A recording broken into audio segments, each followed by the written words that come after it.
Welcome to Inside Communications. I'm your host, Mike Bako. We're often told by Wall Street analysts to have a diversified stock portfolio. But what about a PR firm? How important is it to have diversified clients? Today on Inside Communications, we go inside with Keith Sherman of Keith Sherman and Associates to find out how he diversifies his client base. All that and more coming up next.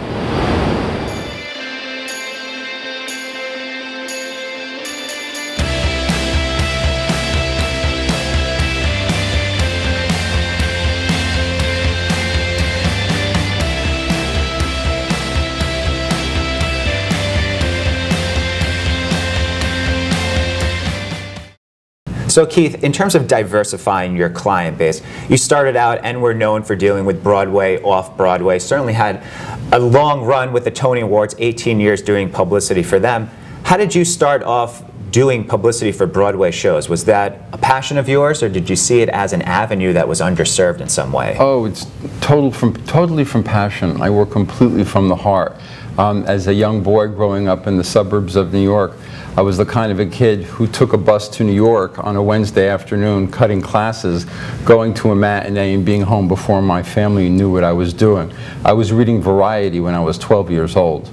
And it just flowed from my heart, my degrees in business, marketing particularly, but I ended up hanging lights and being a spear carrier in shows. So it just evolved when I left college and moved to New York. My first job was the marketing director for the Roundabout, which is now a very prestigious Broadway company. But back then it was under a supermarket on 26th Street and 9th Avenue. And things just took off from there. And over the years I've worked on, oh God, 200-300 shows, on, off Broadway touring. And I made a conscious effort at one point to diversify and proactively reached out to clients in industries that appealed to me, that I had some kind of an emotional connection to, or I thought I could do a good job for them. So we're hearing a lot about emotion, a lot about passion.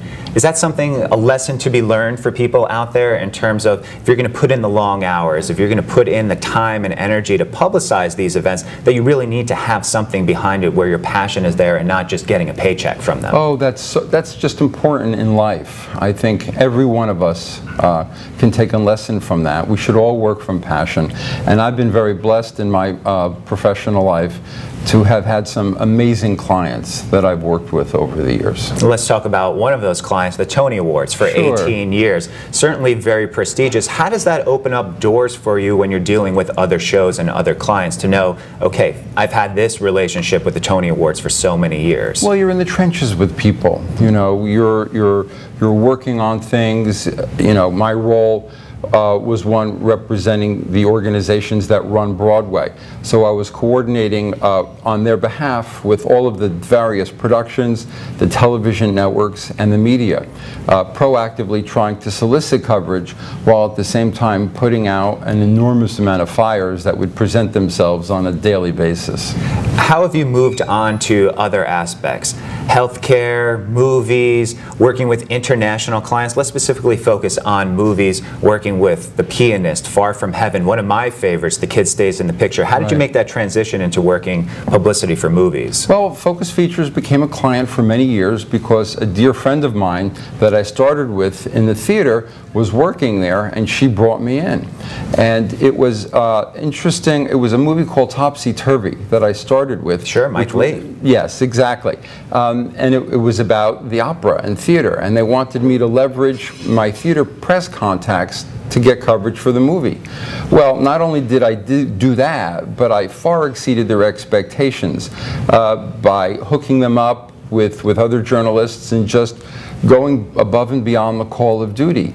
And they said, wow. And they just kept giving me more and more work.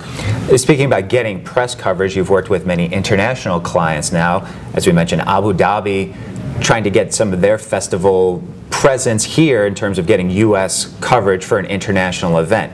How does that work? It's already hard enough to get U.S. coverage for U.S. events. How about getting U.S. coverage for foreign events? Well, it's really interesting. The Abu Dhabi Festival, the Montreal Jazz Festival, and a relatively new festival based in Toronto called Luminato are clients of ours. And they each produce in their markets particular programming, and it's our job to shine a light here in America on the efforts there overseas. And we've met with some pretty good results, and you know, it keeps rolling over.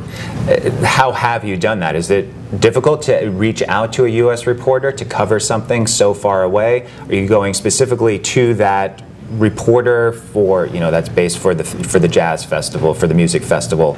How are you doing it? How are you getting that international Well, when you're coverage? a publicist, you know, my view is, you know, I can sell snow to Eskimos. You know, that's what we basically are. We're salespeople. So I don't find it to be a difficult thing. That's what I do for a living. It's identifying what's salient, what's important, relevant, and bringing it to an appropriate journalist who would say, that's a good fit for me. You know, if it's a site, if it's a television outlet, if it's a print outlet, just doing the job on behalf of the client. How have you noticed that outreach changing over the last 2 decades in terms of now needing to reach out to social media people, using social media, reaching out to bloggers? Have you integrated that into your practice? Absolutely. Social media is really important, but one substantial shift that I've noticed is that years ago you could reach out to a reporter with an idea for a story, and they might do it or not because they thought their readers were interested.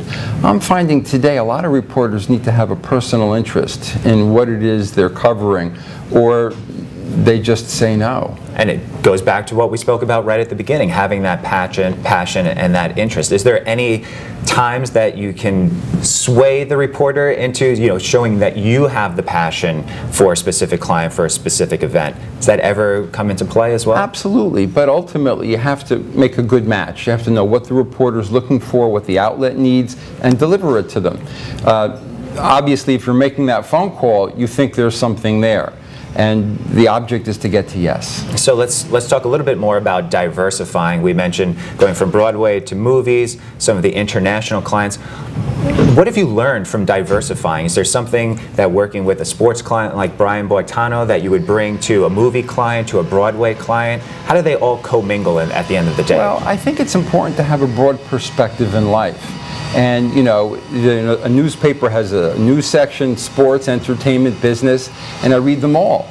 And I think it's important for public relations executives to know what's going on in the world at large beyond any particular industry that they're doing, because ultimately it all is intertwined. A lot of the sports that I do is kind of entertainment related. You know, a figure skating national tour or a television special could easily be on the sports page or on the entertainment page if we're trying to bring eyeballs to a television set. You know, when we first started representing the Visiting Nurse Service of New York or Memorial Sloan Kettering for some of their events, it's looking at the elements that the client is trying to promote and figuring out a way to get that into the press. It's the same process, really. We were speaking about the Tony Awards being right in the heart of Broadway, also right in the heart of Broadway, the New York Marriott Marquis. Synonymous with their New Year's Eve events, great view of everything that goes on in Times Square. What was your relationship like with them, and what specifically did you do with them to get them publicity for some of their New Year's Eve events? Well, we had a terrific assignment for many years from the New York Marriott Marquis, right in the heart of Times Square. They came to me and said, how do we leverage our position in Times Square with the world's media? How do we get coverage for the hotel?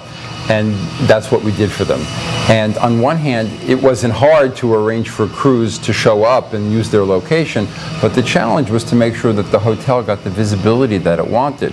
So, you know, from Dick Clark to CNN to other, you know, Letterman and Leno, just to make sure that if they were on the space and using that the hotel got some credit for it. And how do you do that? Is there a branding prerequisite that they need to get in? Is there a shot of the outside of the hotel? Do they need to say live from the Marriott Marquis? How do you deal with these media outlets and say, okay, if we're doing for you, you do for us as well? It was all of that, you know, and basically just sort of batting your eyelashes and, you know, selling it and making sure that there was an appropriate quid pro quo. And what was the reaction that they got from it? Not so much from your work, but from the reaction that they got around the globe in terms of their brand recognition. It was positive. You know, they're there. I mean, they're a major structure right in the heart of Times Square.